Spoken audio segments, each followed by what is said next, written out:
Welcome to the Good Divorce Show. Not every divorce needs to end in disaster. It's time to see divorce in another perspective. Here to help with that is your host, Karen McNinney. Hello and welcome to the Good Divorce Show. I'm your host, Karen McNinney. Today we have someone, ironically, who has never been divorced and yet is a very relevant guest to the show. Meri Althauser comes to us from the divorce professional community, longtime lawyer, mediator, collaborative divorce lawyer. Welcome to the show, Meri Althauser. Thank you, Karen. Happy to be here. Yes, you are one of the warriors out in the world working to help more people have a good divorce, not blow themselves up. I'm curious, just share with our listeners the stepping stones that brought you into this industry of law and how it is that you came to choose to specialize in family law and divorce. Why would a person do such a thing? Good question, Karen. So I actually went to school for both music and psychology. And right after undergrad, I was a social worker. And I ended up volunteering as a CASA volunteer, which is a person who volunteers in the courtroom representing kids who are in the foster care system. And Remind us what CASA stands for. Court-appointed special advocates. It's a national organization. And it makes sure that we bring vibrance and reality to what the kids are experiencing who are in foster care, instead of just kind of stepping through the legal hoops as if there is no actual human involved. So it was really an honor to be a CASA volunteer, but it was my first exposure to court. And it was so bizarre to see what court was like, because the question and answer format and the way that everybody just states their position, nobody talks to each other. They just talk to the judge and go from left field to right field and all over the place.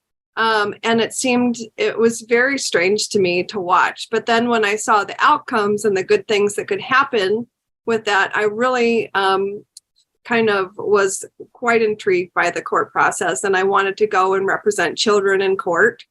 And so I went to law school, and I did that for a long time. I still represent kids in court. Really, divorce work was just what's most in your face when you're a new lawyer, because there is so much work. There's a lot of do-it-yourself forms. There's a lot of people struggling. And so it's just the easiest thing to start working on and getting into. And so it was really just kind of a matter of, well, that's what the phone calls were about. And so that's what I did to start off. A little bit of a default there. And I hear you saying, like, there's always plenty of work in the divorce world. And maybe that's the next thing we conquer, is actually to reduce the rate of divorce. But here it is. It's continuing to happen. And there must have been something that sort of grabbed your attention, because it was no longer a passive choice. It became an active choice. For sure. I think what I found was really my strengths was in kind of being an even-keeled voice of reason during these struggling times. And so I did all the training to also become a mediator and really focused on that. Because it is a waste of time to say, well, I want something out of left field and I want something out of right field. And then let's spend time fighting and spending money and alienating each other until we land in center field. Why not just have some compassion, empathy, and respect and start with center field? And so that's really kind of what I found. I'm not necessarily passionate about divorce, but I'm passionate about eliminating pain and suffering from a person's life. And that's what this can do. And there are many people experiencing pain and suffering through the divorce journey. And I've heard you say so many people arrive with the seen on TV option, and which really captures our movies, our media, our social media, that there is such a strong narrative that that front loads people as to what they think divorce is going to be, what it should be, and how they should behave in it? What are some of those misnomers that you run into? Those misnomers, I mean, typically center around, I got to fight for what's mine. I got to fight for my rights. I got to stand up for myself. No more Mr. Nice Guy kind of mindset.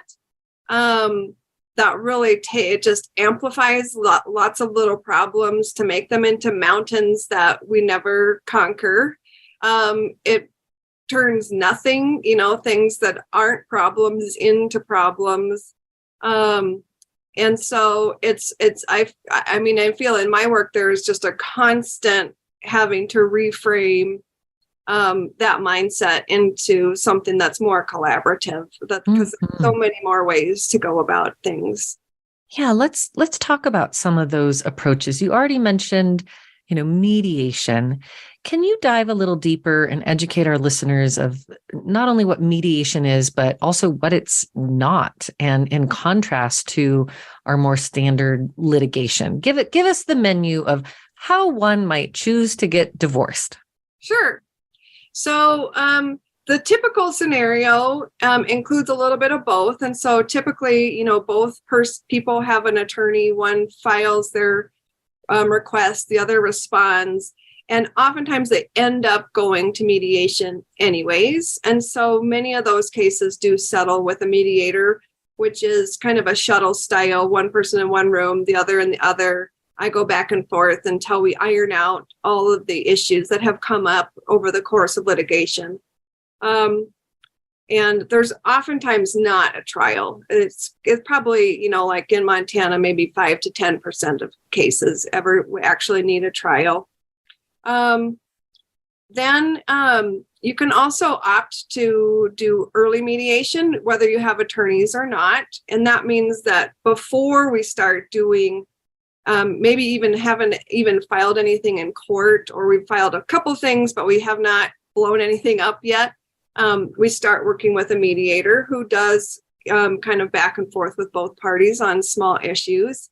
And you can even do that without attorneys at all and before you filed anything, which is what I do most often, is that two people come to me and they say, we want a divorce. We don't want separate attorneys. We want to hire a mediator together. And we come up with a plan for how to divide up everything, how to handle parenting schedules and parenting decisions. And we come up with an agreement before anything is even filed in court. And then I type that up and turn it in. It's a one-stop shop. There's no hearing. The judge just signs it sometimes the same day that I turn it in. I think this is such an interesting insight that people may not even realize that this is an option. And I find sometimes with clients, I'm tapping the brakes for them. I'm like, you don't have to start with the judge. You don't have to start with lawyers. Start with each other. Start with a divorce coach. Start with a mediator. And that what we're doing is we're writing a story for the family, if there are children involved, which often there are. And that story can be written a lot of different ways. And it is the story of the couple to decide how they want it to go. And this is a wonderful reminder of, don't start with the legal battle. You might actually be able to have I guess what I've heard it said is, how we begin is often how we end. So how do you want to begin that journey? Totally. Mm-hmm. And even when it is a legal issue, I mean, no judge is going to question, at least this is my advice for Montana specific, or maybe even Missoula, Montana specific, because it's where I practice the most. But if you come up with some sort of plan that works best for your family and that you believe is best, a judge isn't going to question it. And the only rules is things have to be fair and they have to be in your children's best interest. And why would some gray-haired dude sitting behind a bench know what that should be, when it could be you and your spouse doing one final act of self-care and caring for your kids by coming up with something that works for everybody at the kitchen table? So most often what I'm doing is I'm taking somebody who has a kitchen table agreement that they came up with it over beers or coffee, maybe they don't know how to do all of the things, or they're not sure they've covered everything. And so I help iron out the corners. Mm-hmm. But I guess you wouldn't iron out corners. That doesn't make any sense. But The wrinkles. the wrinkles, or sharpen the edges, maybe. And put it into the legal terminology that the judge would expect. But there you don't have to start with this traditional strategy of asking for 100% and then whittling it down and then hating each other by the time you get to something that's equitable. Yeah, which just sounds dreadful. And many people have gone down that path, I think, because they don't know any different. Yeah. There is another trend in family law, specifically around divorce right now, referred to as collaborative law. And it would be wonderful if you could talk about the collaborative team that you work in, what that means, kind of the legal guidelines around it. I think this is just pioneering really valuable, important work for families to learn more about and to possibly participate in themselves. Yeah, so collaborative law is actually an international set of rules and processes that becomes adopted, by certain countries, states, local places, where a divorce happens starts with an agreement that we will not go to court, that we will never make threats to tattle to the judge, that we will never make threats. We'll all just file something if you don't want to. And we actually don't even talk about, well, a judge would never make me do that, so I'm not going to do that. Tell us who typically makes up a collaborative divorce team, because that is one of its models, is that it's a collection of professionals. So a collaborative divorce team includes one attorney for each party who is a certified collaborative lawyer. And so an attorney for spouse one, an attorney for spouse two. There is a neutral financial professional who handles all of the financial data, all of the financial projections, ins and out on, how can we even access these funds? What might we have to do in order to shift these funds?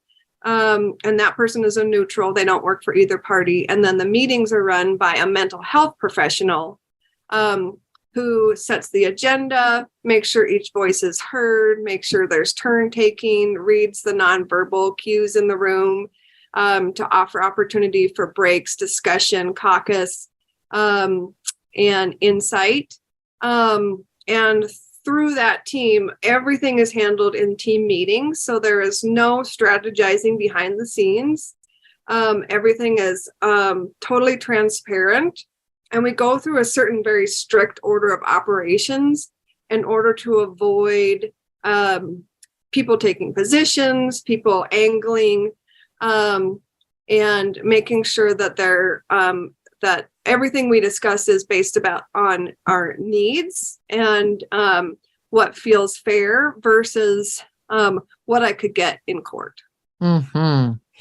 And I'm curious what you would say to individuals, because my understanding is that if you're all in that room, all 3 or 4 of those individuals are getting paid simultaneously. And I know cost is always a concern as people are headed down the divorce road, already knowing that their household income, it's one of the, great financial strains on a family and an individual is going through divorce. And it's not just the cost of the divorce, but it's kind of the aftermath then of being a single income household, a single income parent, as the case may be. So what do you say to folks who might look at that collaborative process and think, why would we pay all those people all the time to go through the process? And what is the return on that investment? Yeah. So first off, and in comparison to an ugly legal case, this is going to be a drop in the bucket. So like we're in Montana, so of course economics are different, in any state, but we would probably estimate that a collaborative law case will cost the whole family a total of $25,000. So that's a big sticker price. Like you might as well get a car. Okay. But I have heard of folks spending close to hundreds of thousands of dollars on legal cases, because if there's no resolution, that's going to go on until your kids turn 18, or until, there's no more money to divide anyways. That can be much more costly. But the feedback that we hear after a collaborative divorce is, you didn't just get us through this tunnel surviving on the other side. You got us through as resilient partners once again. And so we've now realigned as co-parents. We know how to talk about things with one another. We know when to call in for help. We are never going to spend another penny on this process through the rest of our, divorced career. And so the collaborative team really teaches us as an opportunity for resilience, and to learn how to be create a new business relationship. Mm-hmm. To people, that it's just a certain amount of training that you wouldn't get otherwise when you're just trying to get to the finish line and sign off on some sort of divorce agreement to go your separate ways. Absolutely. And I think that is the return on investment. It's not just how to get divorced, it's then also laying the foundation of how to be divorced. So when we come back from our break, we're going to hear more from Meri and some case studies and maybe some common pitfalls that people fall into that we want to try to avoid, as well as some stories of hope and encouragement from individuals who have found the good divorce path. Stay with us.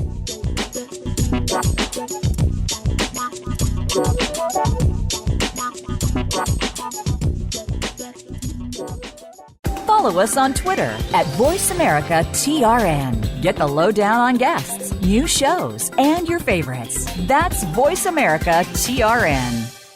Before you call the lawyer, call the Good Divorce Coach. Give your family the gift of working with a certified divorce coach, a co-parenting specialist, and a mediator. Karen McNinney has the knowledge and skills to guide you through the full divorce journey, before, during, and after. It's one thing to get divorced. It's another to be divorced. The Good Divorce Coach will teach you and your partner how to be divorced with less drama, less destruction, and less debt.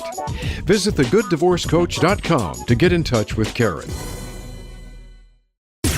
Voice America programs are now available on your favorite connected device, including Amazon, Alexa, and Google Home. Through streams with Apple Podcasts, TuneIn, and iHeartRadio, listening to your favorite show is as easy as saying the show name followed by the word podcast. Hey, Alexa, play Finding Your Frequency podcast. If that doesn't work, try adding on TuneIn or on iHeartRadio or on Apple Podcasts. Have you become a member yet?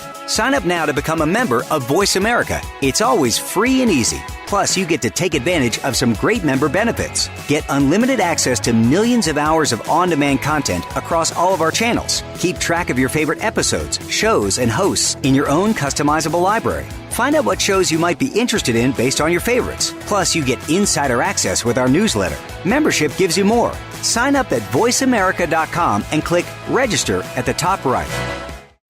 Streaming live, the leader in Internet talk radio, voiceamerica.com.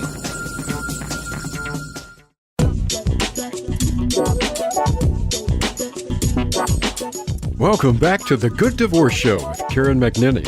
Have a question for Karen or her guests? Join us on the show at 866-472-5788. That's 866-472-5788. Now, back to the show with Karen. Welcome back to the Good Divorce Show. Today we are chatting with Meri Althauser. More than a decade spent as a lawyer, mediator, collaborative divorce lawyer in and around Western Montana. Thank you so much for joining us today, Meri, and bringing some of your wisdom and observations and what you've seen over the years. You're welcome.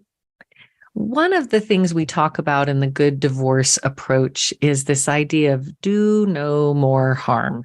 Once you arrive at that decision, it's amazing how much can go south as soon as the decisions make. And I remind people we're getting divorced to improve the relationship, not to make it worse. That's why we're actually getting divorced. And I think sometimes people think, oh, we're just supposed to go down one dark road. You have seen over the course of your career examples of when people get it right and when they get it wrong. So let's start with some of those habits that can do harm and damage in the relationship, and those behaviors that people bring to the divorce process that in the end do not serve them over the long haul. Yeah, I agree. The battles you might choose when you're working with a relationship partner who you expect to be your long-term love are completely different than the battles you might choose with a business partner who you need to just have a working relationship going with in the future. And do you see the relationship changing? I've heard this from others as well. Like it's a business partnership now. We're in the business of raising our children, or we're simply in the business of unwinding our assets and trying to not stay in that emotional history. That's exactly what I'm doing with all the folks that I work with where this comes up, is how to have a business-like relationship. Realigning that as co-parents and in a business relationship takes some heavy filtration of the battles that you would choose. And so the biggest pitfall that I see is assuming bad intent or manipulative intent in statements from the other person. And so you just read in, oh, they're only doing this because they know I hate Wednesdays and it's hard for me to get there on Wednesdays, or they're only doing this because in 2025, they're going to want to do something or other. And so it's all this wasted calculating and how do I manipulate this back? And how do I control for internal consistency? Like, well, you said I couldn't do gymnastics last semester. Now you see I can. So what's the problem? Where it's like, if you just focus on logistics and assume the intent of some sort of proposal is just to get the kids to soccer on Tuesday, it's not to manipulate your life, and it's not to, give their new girlfriend a chance to parent, Mm-hmm. Oh my gosh, how much of your mental health is just made up in your own mind, assuming those bad intentions. And so much of it, right? We're very good story makers in our head. And then we start telling those stories, and pretty soon we start believing them ourselves. And people really sometimes get in this habit of holding on to the past, and that, what has happened, that is done. We can't go back and undo it. There are hurts there. So there's a certain kind of grace that I think is also required in bringing our best self to this process. And I've always heard Grace talked about, it's our ability to forgive, particularly those that we think are unforgivable, right? That is a tall order. It is. And somebody has to do it first. I mean, I'm oftentimes assigned by the court to manage high conflict cases. I don't know how that's my career, but it is. So when I'm working with two people who are caught in this pattern of assuming bad intent, manipulating back, assuming more bad intent, manipulating back, and so we're never actually discussing soccer, my advice is, well, one of you has to go first. One of you has to stop. Mm-hmm. And so many times neither will, because they don't trust the other to reciprocate. And so then second layer of advice is, well, then never expect them to reciprocate. You just have to know that when you're talking about Tuesday soccer, all you're talking about is Tuesday soccer. And maybe they're trying to manipulate back, maybe they're trying to control, but the only person that you can control is yourself. And if you can't let go of that behavior pattern, you're going to spend 18 years playing whack-a-mole with the issue can never be solved. So even when I draft up a plan, okay, well then mom chooses spring sports and dad chooses fall sports, that behavior pattern is just going to crop up now again with, okay, well now who drives to school? Or when do we get to introduce a new girlfriend or boyfriend? It colors everything you do. So you have to get rid of that. It's a huge pitfall. You referenced whack-a-mole. Can you, for those who maybe haven't been to the fair recently or in a different part of the world and maybe don't recognize whack-a-mole, describe what it is literally, and then how that metaphor plays out in what you were just speaking to. Yeah. So whack-a-mole is a fair game where you put your quarter in, and then a mole comes up out of a hole. It's a board that has maybe like 9 holes on it. And a mole comes up and you whack it with a mallet. And then another one comes up out of a different hole and you whack it with a mallet. And it's just never ending. And like the points are based on how many moles you whack.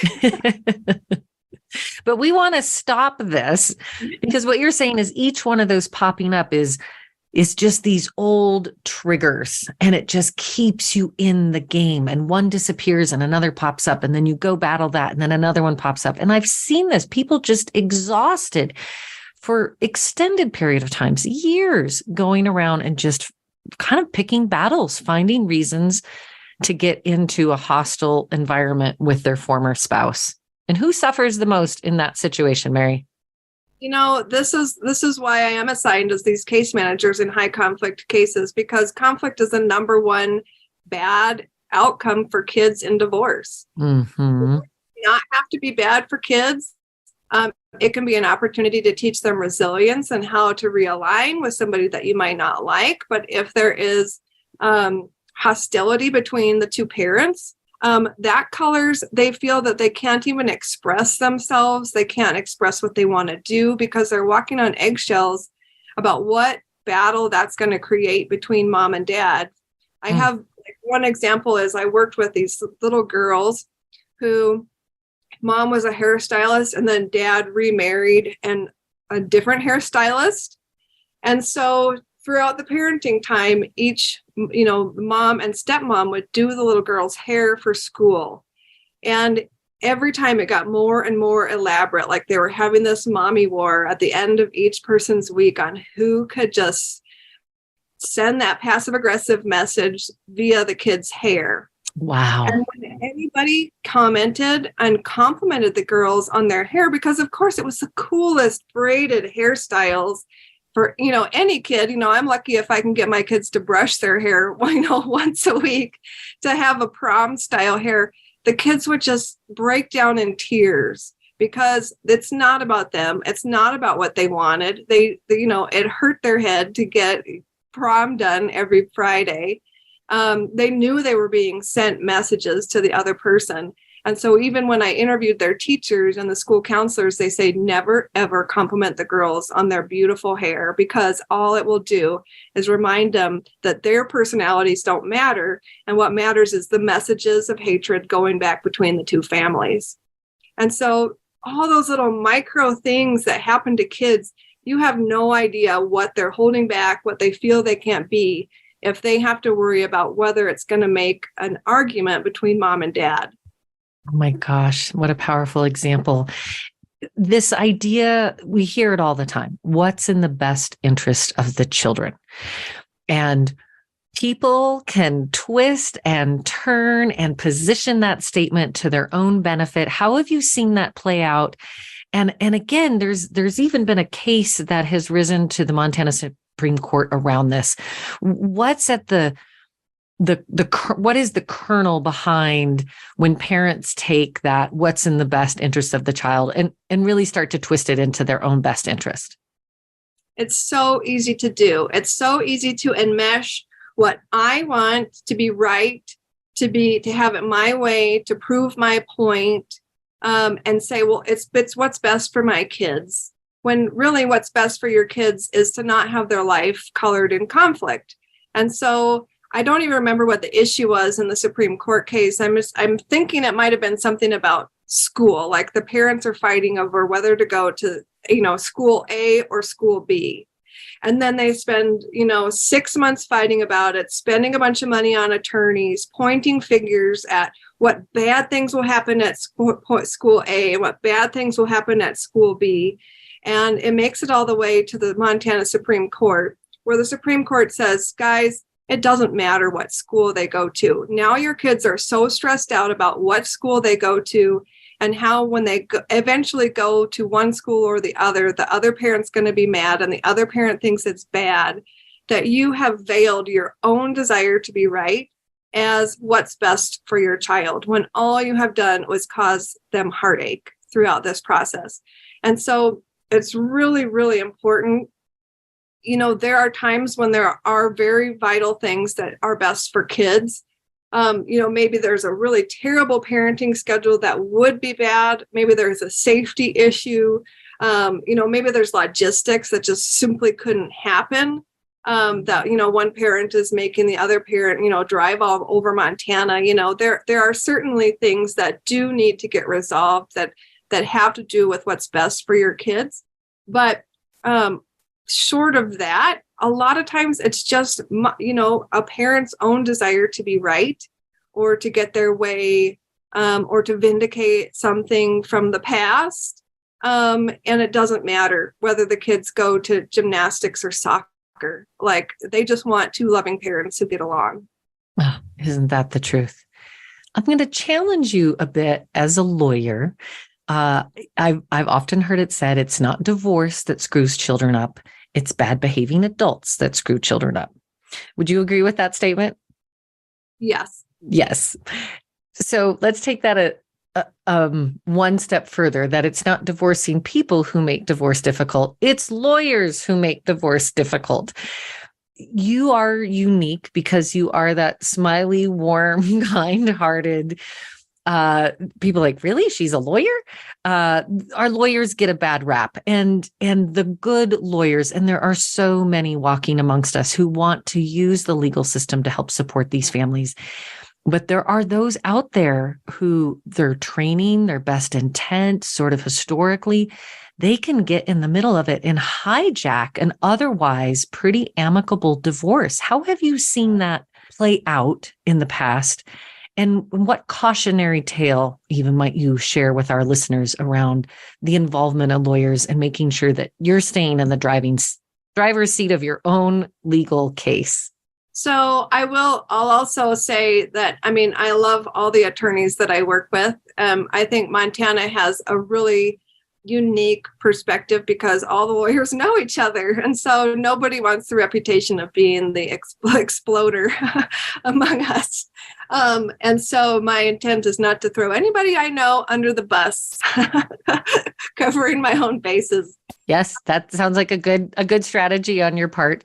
But if we were to imagine some poor behavior, and again, probably well-intended, but lawyers are there to fight for you. And sometimes that fight ends up doing more damage to the relationship.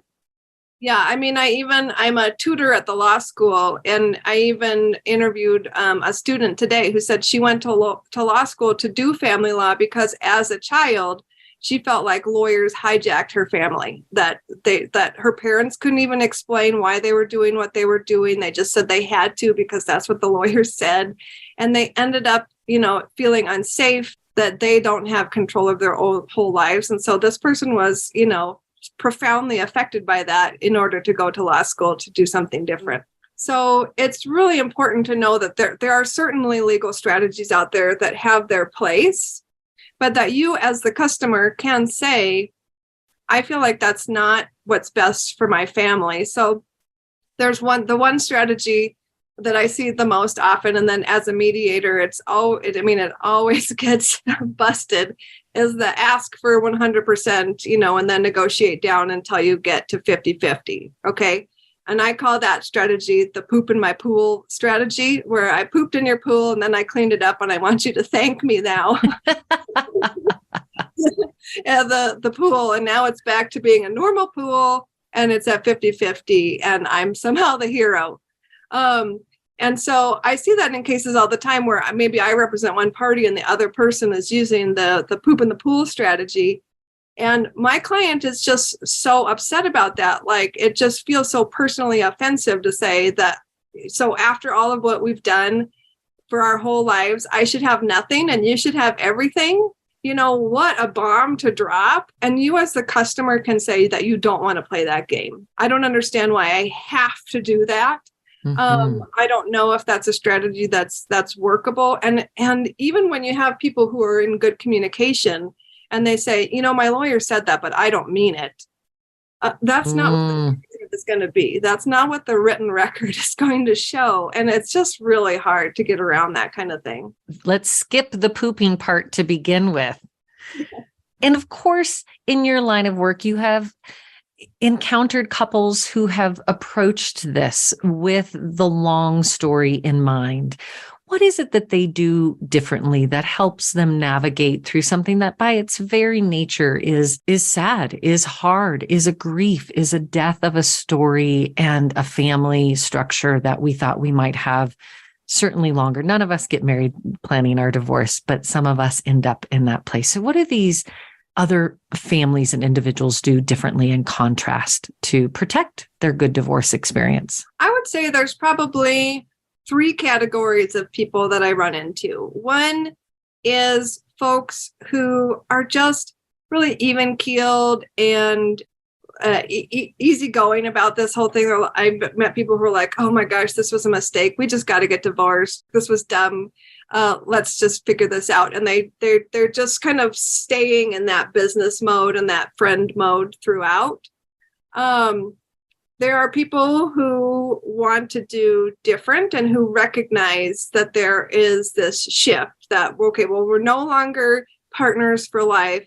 That means we can realign and come up with business-like strategies to handle into the future. And we know we need a little help doing that. And they have the emotional presence to do that heavy, hard filtration of what we need to focus on and what's really important.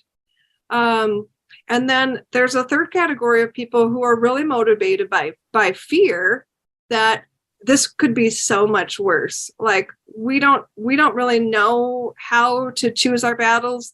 We don't really know. We're so emotionally hijacked right now that we don't even know if we can be friends.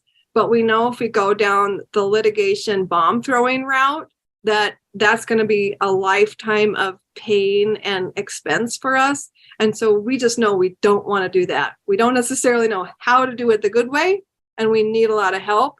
But the fear of the alternative is a very strong motivator. Oh, well, it is wonderful to have your insight with us today to help people find their way to the good divorce. We are here to remind people it is possible. You don't have to blow each other up. You don't have to end up in extraordinary amounts of debt and destitute and destruction. You can find your business relationship, find the sweet spot, and serve your family, your children, and their future in a way that just doesn't destroy. We'll hear more about that when we come back. Stay tuned.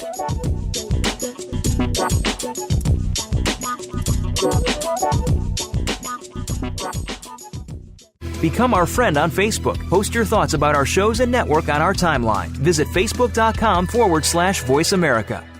Before you call the lawyer, call the Good Divorce Coach.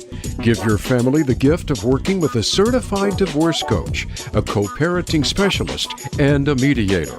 Karen McNinney has the knowledge and skills to guide you through the full divorce journey, before, during, and after. It's one thing to get divorced. It's another to be divorced. The Good Divorce Coach will teach you and your partner how to be divorced with less drama, less destruction, and less debt. Visit thegooddivorcecoach.com to get in touch with Karen.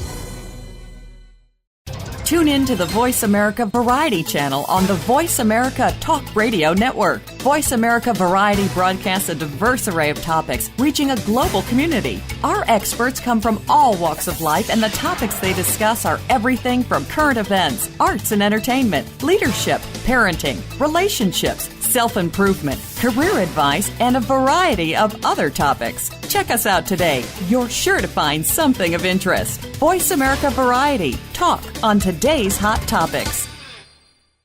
Connect with us, and we'll connect with you. The Voice America Talk Radio Network is on LinkedIn. Get the first word about happenings with the network, where our next live event will be, and what's up with our hosts. Look up Voice America on LinkedIn. The Internet's #1 talk station. #1 talk station. VoiceAmerica.com.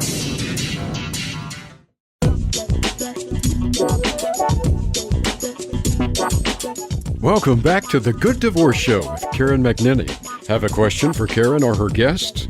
Join us on the show at 866-472-5788. That's 866-472-5788. Now, back to the show with Karen. Welcome back to the Good Divorce Show, chatting today with Meri Althauser, mediator, lawyer, and proponent of the good divorce, helping couples year after year for 12 years now, Meri? I graduated in 2011. All that to say, it's not easy being a divorce lawyer.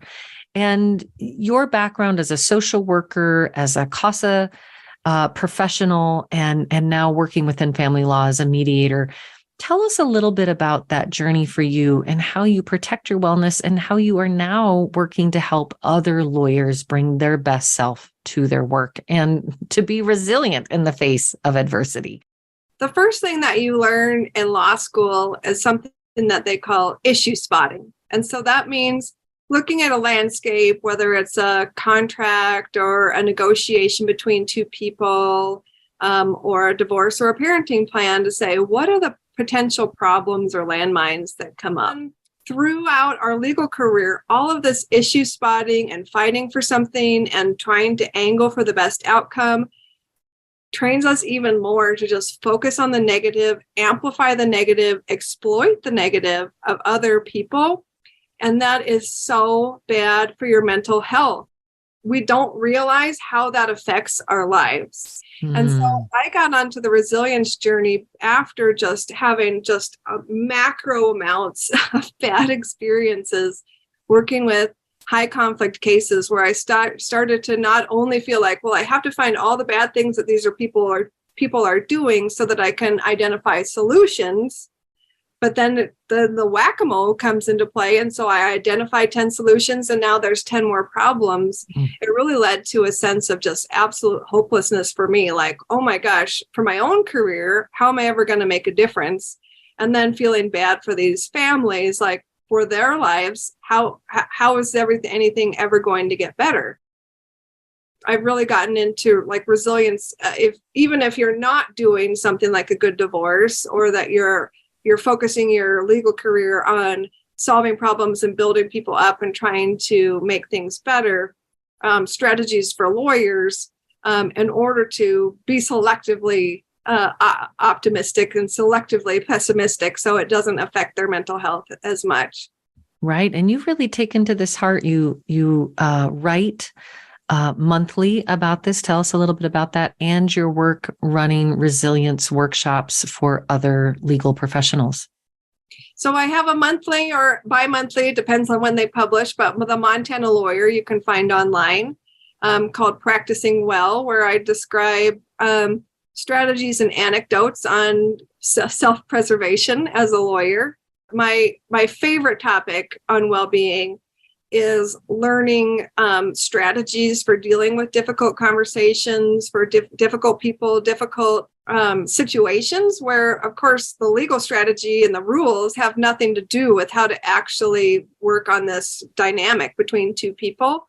And there are so many actual tools out there that we would, as lawyers, would have never learned. And so I've done one, on how to have difficult conversations, how to work with somebody who's like majorly obstinate.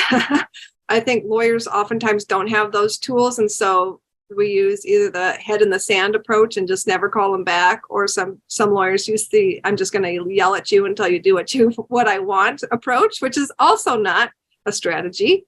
And then I also offer kind of coaching and small groups for attorneys who kind of feel like in the same boat, and they just want more actual practical strategies on how to recover from the job duty of focusing on negative all day long. Remind us where people can find you, not only for your services as a lawyer and mediator, but also this resilience coaching for lawyers. Yeah, so my legal website is forwardlegal406.com. 406 is the area code for Montana, that's why. And then my resilience website is upslopecoaching406.com. And you and I have embarked on some pioneering work in our collaboration, reminding listeners I'm a certified divorce coach, certified trainer in crucial conversations, a drama and movement therapist. You're a social worker. We're both certified mediators.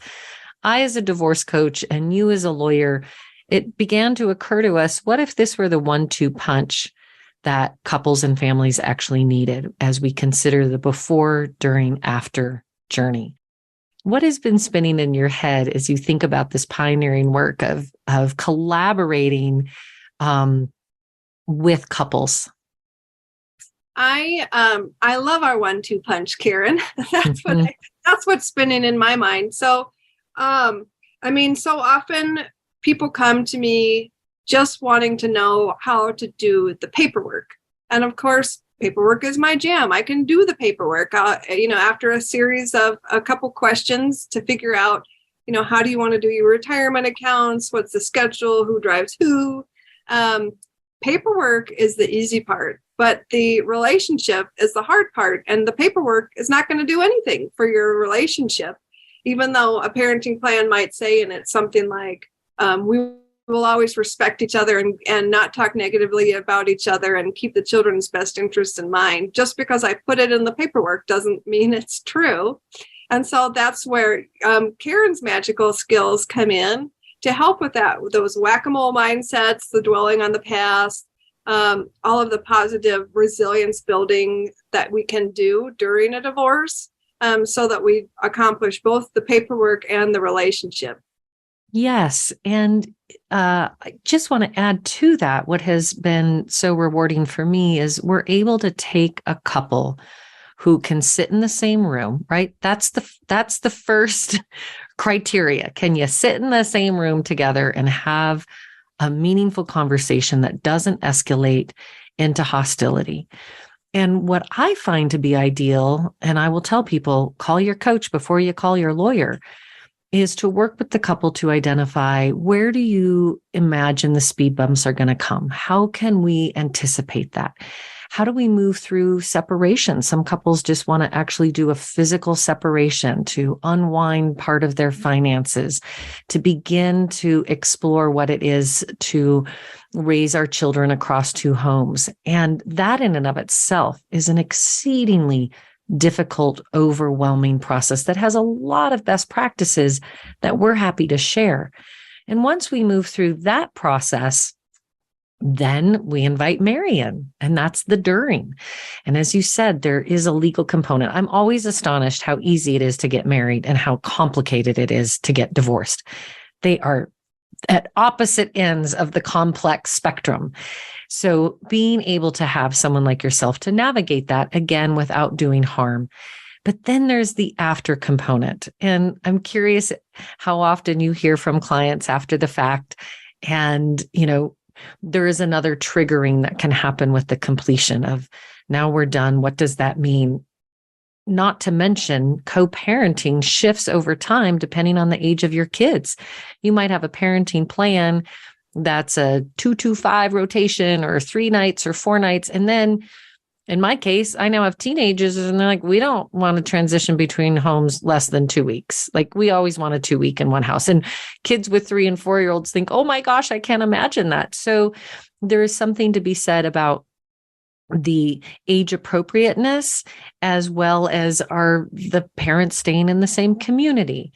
How do we guide that? Do you find yourself hearing back from clients, either directly or indirectly, after you have walked through this journey with them? Yeah, very regularly. I mean, Missoula is a small community, so I'll even run into people, out and about. And I mean, this was even one thing that led to me really feeling down and out about being a lawyer, is usually you run into either your client or the other person out in the community and you feel like you need to hide behind the cereal aisle. And in these folks, that it is not the case at all. It's like, what good news do you have to share? How are things going? How is your life? And I always get something much more positive. When it's a litigation client that I run into, it's usually going to be like, well, I'm probably going to need to call you about blah, blah, blah. And in this case, it's no, we've worked together. Well, we might need you to type up our new plan because we've changed it and we like seeing you. But it's usually a positive thing. And so as things develop and change, they're able to manage it the kind of kitchen table style and implement the legal system as needed, rather than the only option being, well, I'm going to have to take you to court over this. So exhausting. Yeah, definitely. Yeah.